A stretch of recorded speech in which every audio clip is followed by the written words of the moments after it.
خوش آمدید ماہ رمضان المبارک کی رونقیں شان رمضان کی رونق رہے کو بکو انشاءاللہ. اور یہ وہ سیگمنٹ ہے کہ میں ہمیشہ یہ کہتا ہوں کہ ہمارے باقی جتنے بھی سیگمنٹ ہوتے ہیں ان سب کا منبع مرکز اور بنیاد یہ سیگمنٹ ہے. اور جب میں کہہ رہا ہوتا ہوں تو آئی ریئلی مین اٹ. میں کوئی صرف جملے سے جملہ نہیں جوڑ رہا ہوتا. جیسے کہ مثال کے طور پر اگر ہم کوئی واقعہ بیان کر رہے ہوتے ہیں تو مطلب ایک ظاہر کسی کتاب سے لیا دیکھا پھر اس کو لکھا اور پھر انہی علماء کرام سے تصدیق کر رہے ہوتے ہیں کہ بھائی یہ ایسے ہی ایسے ہی, پھر اس کو آگے صرف پڑھ رہے ہوتے ہیں, نریٹ کر رہے ہوتے ہیں بس آپ کے سامنے. یعنی وہ اس میں کردار ہمارا ایک ریڈر سے زیادہ کچھ بھی نہیں ہوتا ہے یا ایک پوسٹ مین سے زیادہ کہ یہاں سے ایک چیز لی اور پڑھ کے سنا دیا اب تک. تو اصل اس کا علم تو یہی حضرات رکھتے ہیں یا باقی اور جتنے بھی سیگمنٹس ہوں تو ظاہر علماء کرام سے ہم رہنمائی لیتے ہیں.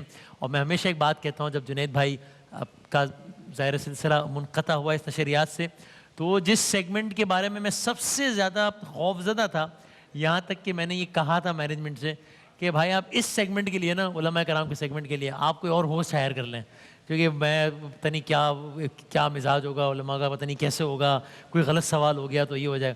اور اب میں اتنی ہی آنکھوں میں آنکھیں ڈال کے کیمرے کے کہہ سکتا ہوں کہ میں سب سے زیادہ کمفرٹیبلی اسی سیگمنٹ میں ہوتا ہوں, کیونکہ اتنی محبت فرماتے ہیں, اتنی شفقت فرماتے ہیں, اصلاح فرماتے ہیں علماء کرام. اور بالکل ایک تاثر کے بالکل برعکس وہ مارجن آف ایرر بھی دیتے ہیں. کبھی کوئی غلطی ہو جائے تو اس کا مارجن دیتے ہیں کہ ہاں بھائی انسان ہے کوئی بات نہیں. تو بڑا ایک اچھے ماحول میں سلسلہ چلتا ہے اور اللہ کرے کہ ایسے ہی جاری رہے انشاءاللہ. آپ لوگ بھی ہمارا جو ٹویٹر آئی ڈی ہے وسیم بدامی WASEEMBADAMI, اس پر سوالات بھیج سکتے ہیں. دامن وقت میں جتنی گنجائش ہوئی ہم انشاءاللہ وہ سوالات پوچھیں گے. روزانہ شاہان سحر میں یہ سیگمنٹ ہوگا انشاءاللہ. ہم سب کے ہر دل عزیز جناب قبلہ مفتی عامر صاحب تشریف فرمائیں. السلام علیکم. رمضان کی بہت مبارکباد. خیر مبارک. بہت شکریہ آمد کا. آپ کو بھی بہت بہت مبارک. جزاک اللہ, بہت شکریہ, بہت نوازش. اور مجھے بہت خوشی ہوئی جب مجھے بتایا گیا کہ جناب قبلہ ہمارے ساتھ انشاءاللہ اس دفعہ موجود ہوں گے ایک بار پھر. تو میں بہت خوش ہوا, بڑا مطمئن ہوا. جناب شجاع بھائی, جناب قبلہ شجاع الدین شیخ صاحب ہمارے ساتھ ہیں. السلام علیکم. وعلیکم السلام ورحمۃ اللہ وبرکاتہ. خیریت سے شجاع بھائی؟ الحمدللہ, آپ کو رمضان شریف کی مبارک ہو اور جزاک اللہ خیر, آپ نے دوبارہ موقع دیا ہمیں. آپ آئے, آپ نے وقت نکالا, بہت شکریہ, جزاک اللہ. ہم سب کے ہر دل عزیز, ظاہر ہے آپ نے وظائف کے سیگمنٹ میں بھی دیکھا اور دعاؤں کے سیگمنٹ میں بھی دیکھتے ہیں انشاءاللہ. افطار میں جب ہم افطار کریں گے ان کے ساتھ کریں گے روزانہ انشاءاللہ, چونکہ دعا کروائیں گے. تو جناب قبلہ مفتی سہیل امجدی صاحب بہت شکریہ, بہت نوازش. اور ہم سب کے ایک بار پھر بہت ہی ہر دل عزیز سارا جو ہمارے اسٹاف اور ٹیم ہے سب سے ایسے وہ گھل مل جاتے ہیں اور اتنی شفقت فرماتے ہیں کہ ہر کوئی بہت محبت فرماتا ہے, بڑی رہنمائی بھی کرتے ہیں, بہت اصلاح فرماتے ہیں اور بہت ہی سہل انداز میں ساری چیزیں بتاتے ہیں. جناب قبلہ مولانا محمد رضا داؤدانی صاحب بہت شکریہ, بہت بہت نوازش. جزاک اللہ. اور رمضان کی بہت بہت مبارکباد. آپ سب کو بھی بہت مبارک. اجازت دیں میں شجاع بھائی سے اگر آغاز کروں. شجاع بھائی, رمضان کا مہینہ شروع ہو گیا پاکستان میں پہلی سحر, دنیا کی کافی ممالک میں دوسری. تو اگر میں بہت ہی سادہ معصومانہ الفاظ میں اگر یہ پوچھوں کہ یہ مطلب کون سا ٹائم آ گیا, how are these moments different than the previous morning, یا آج کے دن میں یا اگلے آنے والے 29-30 دنوں میں ایسا کیا خاص ہے جو اللہ میں آفر کر رہا ہے, ایسی کیا آفر لگی ہوئی ہے جو کہ پچھلے 30 دنوں میں نہیں لگی ہوئی تھی؟ بسم اللہ الرحمن الرحیم. اللہم صلی علی محمد وعلی آل محمد وبارک وسلم.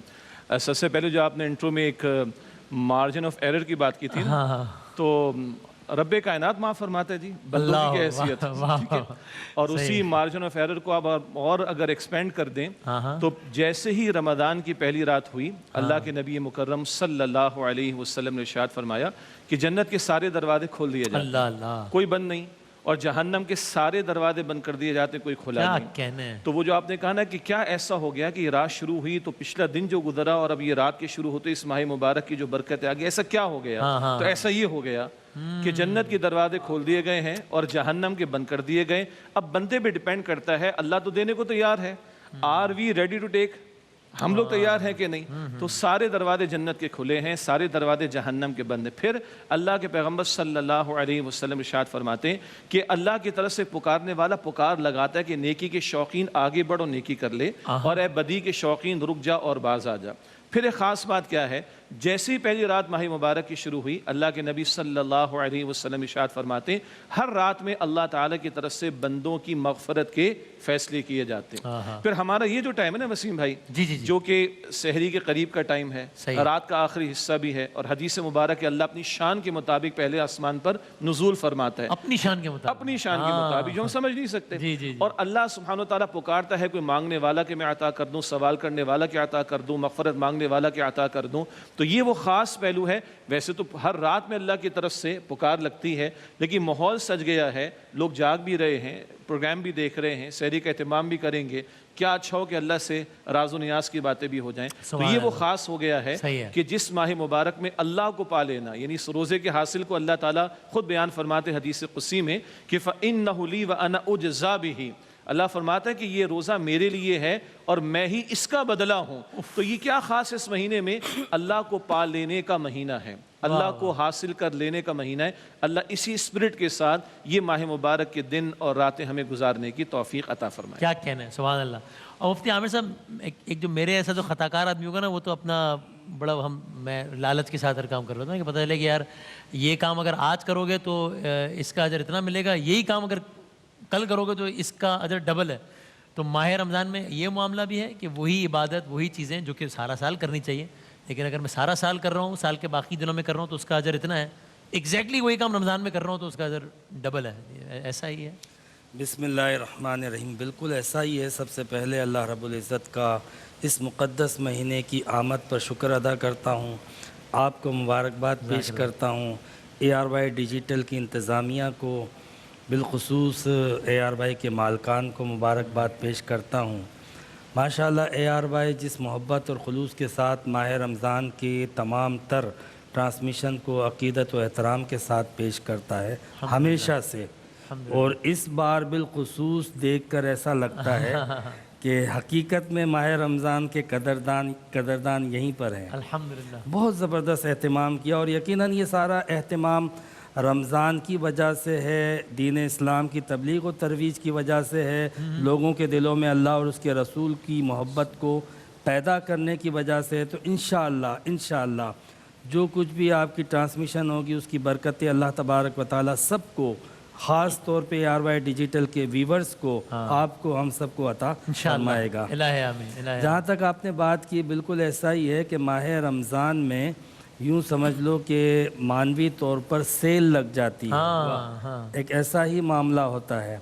میں 2 دن پہلے ایک بہت بڑے شاپنگ سینٹر سے گزرا، تو مطلب جمعے کے دن، تو نماز کے بعد سے لائنیں لگی ہوئی تھی۔ میں نے پوچھا یہ کیوں؟ میں پہلی بار وہاں سے گزرا، تو کہا کہ یہ بڑا مشہور ہے اور اس پہ سیل لگتی ہے، بہت سستا مال ملتا ہے۔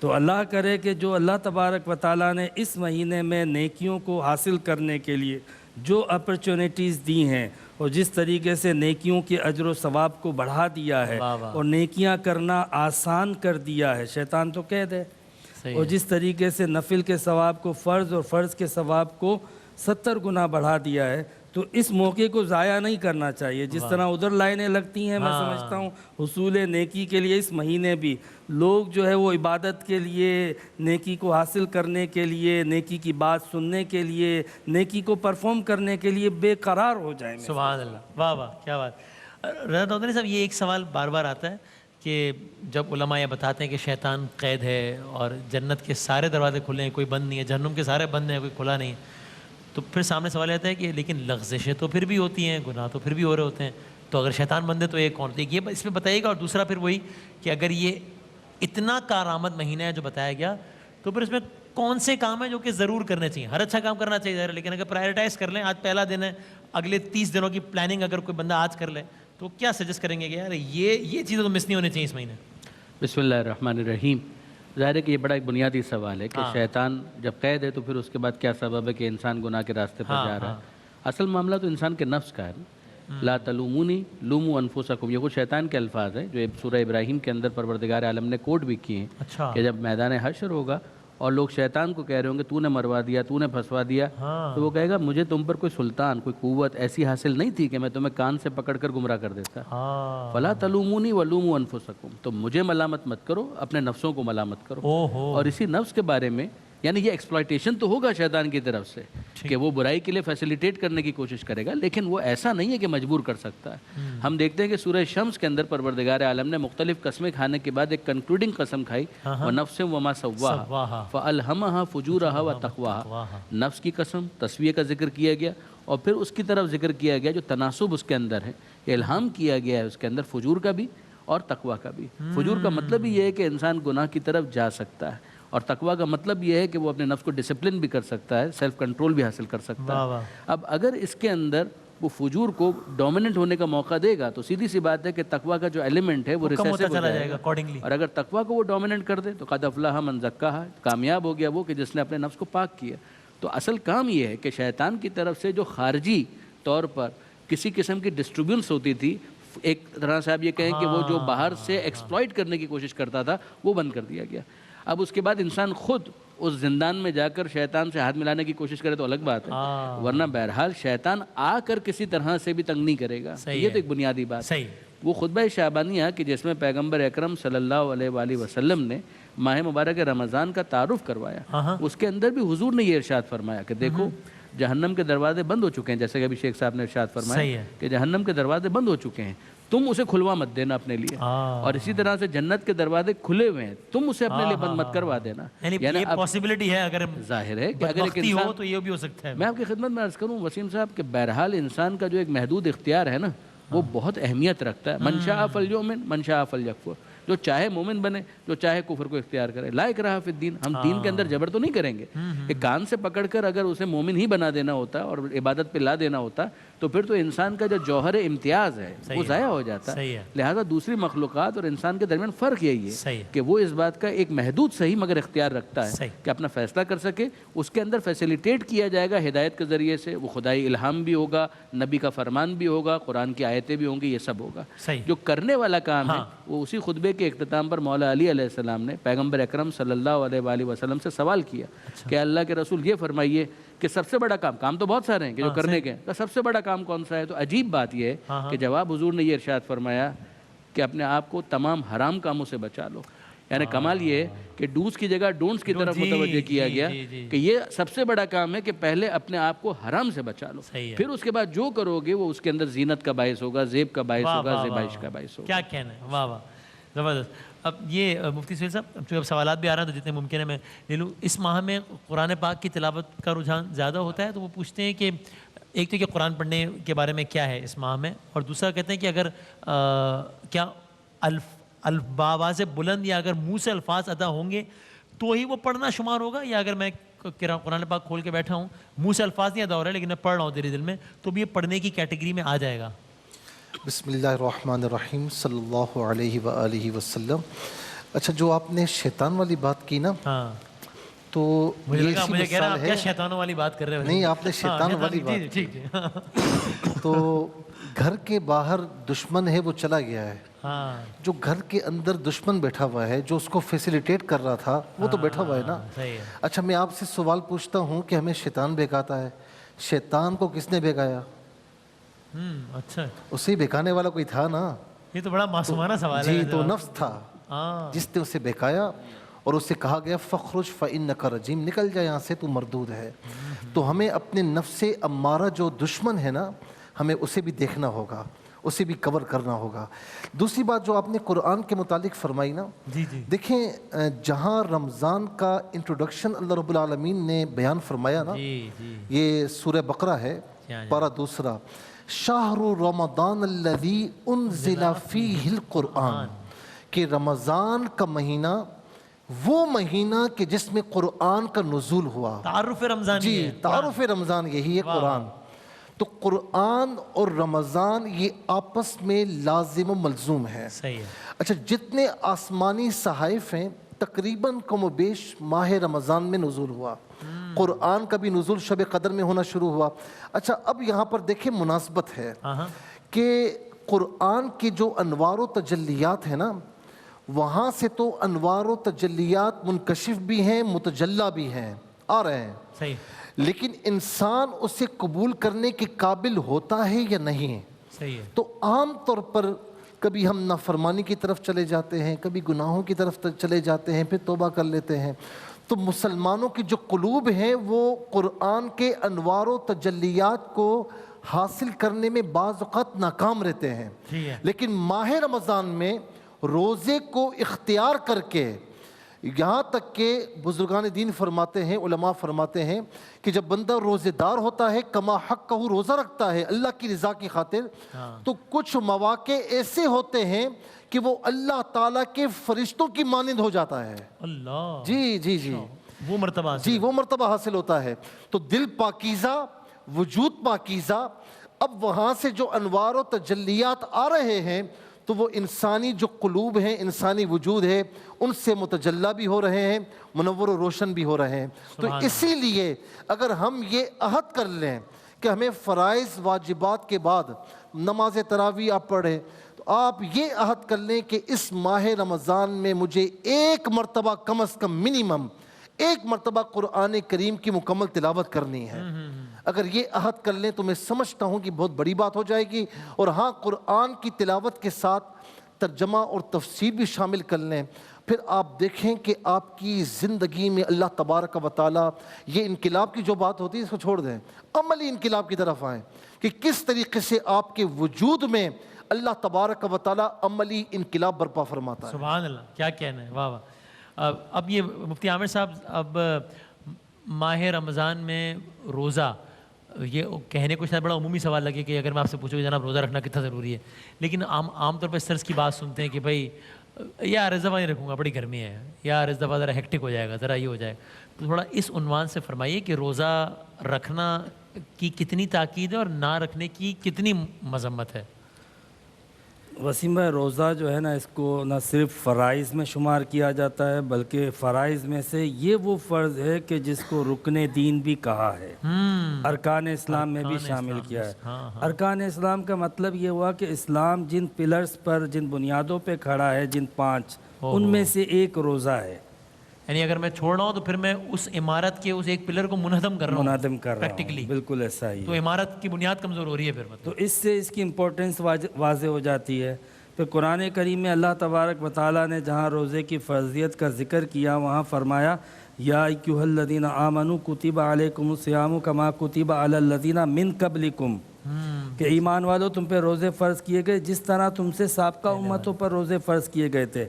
تو روزہ ایک ایسی عبادت ہے کہ یہ صرف مسلمانوں پر، اس امت پر نہیں فرض کی گئی، بلکہ یہ عبادت سابقہ امتوں پر بھی فرض کی گئی ہے۔ آپ سنتے بھی ہوں گے صوم داؤدی کا نام، جو حضرت داؤد علیہ السلام ایک دن چھوڑ کے ایک دن روزہ، یہاں تو صرف ایک مہینہ روزہ ہے نا، وہاں ایک دن چھوڑ کے آپ نے ایام 20 کے روزے سنے ہوں گے جو حضرت آدم علیہ السلام رکھتے ہیں۔ تو بعض روزے جو سابقہ امتوں پہ تھے ان کا حدیث میں باقاعدہ حوالہ اور تذکرہ ملتا ہے کہ ہر مہینے ان کے اوپر روزے ہوا کرتے تھے۔ تو اللہ تعالیٰ نے جب ساری امتوں پہ روزہ فرض کیا ہے تو اس کے 2 مطلب ہوئے۔ ایک مطلب یہ ہوا کہ یہ روزہ جو ہے وہ اتنی اہم عبادت ہے کہ اللہ تبارک و تعالیٰ نے کسی امت کو بھی اس سے بری نہیں کیا۔ دوسرا یہ مطلب ہوا کہ یہ روزہ اتنی فائدہ مند عبادت ہے، انسانوں کے لیے اتنے اس کے فوائد و برکات ہیں کہ اللہ تعالیٰ اپنے کسی بندے کو اس فائدے سے محروم کرنا نہیں چاہتا۔ جب وہ نہیں محروم کرنا چاہتا تو بندے کو بھی محروم نہیں ہونا چاہیے۔ قرآن نے اس کے فوائد کثیرہ میں سے ایک کا اشارہ کیا، لعلکم تتقون، یہ اس لیے فرض کیا تاکہ تم متقی بن جاؤ۔ سبحان اللہ۔ میں کوئکلی ایک سوال اور کر لوں شجاع بھائی، چونکہ اس نشست میں ایک تربیت کا بھی پہلو بار بار نکلتا رہے، یہ کوشش ہوتی ہے، تو بچوں کے حوالے سے جن پر ابھی فرض نہیں ہوئے، جن پر فرض ہے وہ تو بات ہی ختم ہو گئی، تو ان کے حوالے سے آپ کیا اوپینین دیں گے کہ ان کو روزے رکھوانا شروع کر دینے چاہیے پہلے سے ہی تاکہ پریکٹس میں آ جائیں اس سے پہلے کہ سن بلوغت تک پہنچیں، یا پھر ایک میں بھی ٹو ٹف فار دیم تو پھر ابھی رہنے دیں، کیا کرنا ہے؟ بہت قیمتی سوال ہے۔ دیکھیے، اور آپ نے سوال میں ایک جواب بھی شامل کر دیا کہ ابھی بالغ تو نہیں ہوئے تو کیا پہلے سے کچھ کرایا جا سکتا ہے؟ ہم سب جانتے ہیں کہ نماز کی فرضیت تو بلوغت پر آتی ہے، لیکن اللہ کے نبی صلی اللہ علیہ وسلم ارشاد فرمایا کہ بچہ 7 سال کا ہو جائے تو اس کو نماز کی تلقین کیا کرو، 10 سال کا ہو جائے تو تھوڑی سختی ہو جائے، اس کو معلوم ہو گیا ابا جان سیریس ہے، والدہ سیریس ہے۔ اسی طرح ہمارے گھرانوں میں یہ روایات رہی ہیں کہ بعض بچوں کو ان کے والدین مثال کے طور پر ظہر کے بعد ان کا کھانا پینا بند کر دیتے ہیں صحیح ہے. سمجھا بجھا کر اور مغرب تک ان کو جو ہے وہ ایک کیفیت سے گزارا جاتا ہے. ہم بھی بچے چھوٹے تھے, ہماری والدہ نے بھی اس طرح کیا کہ بھائی دوپہر سے لے کے شام تک کا سلسلہ کروا دیا. یہ اسی طرح کے انداز ہوگا کہ جب 7 سال کا ہے تو نماز کی ترغیب دلائی جائے گی. 4-5 سال کے بچے بھی ماں باپ کے ساتھ کبھی کھڑے ہو جاتے ہیں, وہ کس طرح پڑھتے ہیں ہم سب کو معلوم ہے. تو ایک ترغیب اور تشویق کا اہتمام ہونا چاہیے تاکہ جب یہ بچے بلوغت کو پہنچے تو باقاعدہ روزے کی عبادت کو انجام دینے کے قابل ہو جائیں. صرف آپ کی اجازت سے نفس کے حوالے سے بڑی قیمتی بات آئی, ماہ رمضان اور قرآن کے حوالے سے بڑی قیمتی بات آئی. وہ جو بتایا گیا کہ ایکسٹرنل تو دشمن اللہ تعالیٰ نے روک دیا, انٹرنل تو میرا معاملہ ہے نا, اسی کا حاصل مفتی صاحب نے فرمایا کہ لعلکم تتقون, تاکہ تم میں تقوی پیدا ہو. بھائی حلال کو چھوڑیں, سیدنا علی کے تعلق سے ذکر آیا کہ اللہ کے پیغمبر علیہ السلام فرما رہے حرام کو چھوڑ دو. تو جب حلال کو چھوڑو بھائی تو حرام کو چھوڑنے والے تو بن جاؤ. اور اگر اس مشق کے دوران میں اپنے نفس کے بجائے اپنے نفس ہی کی مانتا ہوں اور گناہوں میں مبتلا ہوتا ہوں تو پھر پریکٹس کہاں رہے گی؟ پھر ہم شوال کی پہلی تاریخ کو چاند رات کو پریشان ہو جاتے ہیں کہ ہو کیا گیا. تو آج یہ تہیہ کریں کہ حلال چھوڑیں تو حرام کو چھوڑنے والے بنے تاکہ تقوی پیدا ہو, اور پھر رات کو کھڑے ہو کر قرآن سنیں تو ہدی للمتقین بنے گا. قرآن متقین کے لیے ہدایت بنتا ہے. اللہ ہمیں توفیق عطا فرمائے. اور داؤد علیہ السلام اسی سے متصل کرتے ہوئے ایک اور اپروچ بھی ہوتی ہے کہ کیونکہ کچھ بری عادات کا غلبہ ہوتا ہے اگر, تو لوگ اب یہ مطلب یہ کرتے ہیں کہ ان کے تدارک کے بجائے ان عادات کو چھوڑنے کے بجائے پھر وہ روزہ چھوڑ دیتے ہیں. مطلب کہتے ہیں یار اللہ نہ کرے اگر کوئی بے نمازی ہے تو ظاہر ہے اس کو انکریج تو نہیں کیا جاتا, لیکن کیا اس کی بنیاد پہ وہ روزہ بھی چھوڑ دے کہ یار وہ ایسے روزے کا پھر فائدہ ہے کہ میں نماز ہی نہ ہو, تو پھر وہ یہ کہ چلو پھر روزہ نہیں رکھے. تو اس میں ہم نے تو کوئی ایسا مریض نہیں دیکھا کہ جس کی ایک آنکھ میں انفیکشن ہو تو وہ یہ چاہے کہ دوسری آنکھ میں بھی انفیکشن ہو جائے. ظاہر ہے کہ جس آنکھ میں انفیکشن ہے اس کا علاج کروائیے. اس کا یہ تو مطلب نہیں ہے کہ انسان دونوں آنکھوں سے مل کے اور آگے بڑھ کے وہ کہے میں دونوں آنکھیں پھوڑ دیتا ہوں. تو ظاہر ہے کہ نہ آنکھیں پھوڑی جائیں گی نہ دونوں آنکھوں میں انفیکشن کو پسند کیا جائے گا. مجھے ایک واقعہ کوٹ کیا جاتا ہے کہ جناب وہ ایک شخص تھا شاید دوسرے کی برائی کر رہا تھا, تو کہا گیا کہ پھر تو اب تو کھانا کھا لو چونکہ تمہارا روزہ عملاً اب رہا کیا. اس سے کوئی لوگ کہتے ہیں کہ نہیں تو پھر یعنی it is as equal as no as not fasting at all. کلموا الناس علی قدر عقولہم, لوگوں سے بات کی جاتی ہے ان کی عقل ان کی سمجھ کے مطابق. وہ خاتون جن کا واقعہ ملتا ہے اس کے بارے میں یہ ہے کہ پیغمبر اکرم نے اس سے یہ کہا, مگر اس کا مطلب ہی یہ تھا کہ وہ سامنے سے سوال کرے گی کہ اللہ کے رسول میں تو روزے سے ہوں, اور پیغمبر اکرم اس کے سامنے اس حقیقت کو بیان کریں گے کہ یہ روزہ کیسا ہے کہ جس کے بعد غیبت بھی ہو رہی ہے.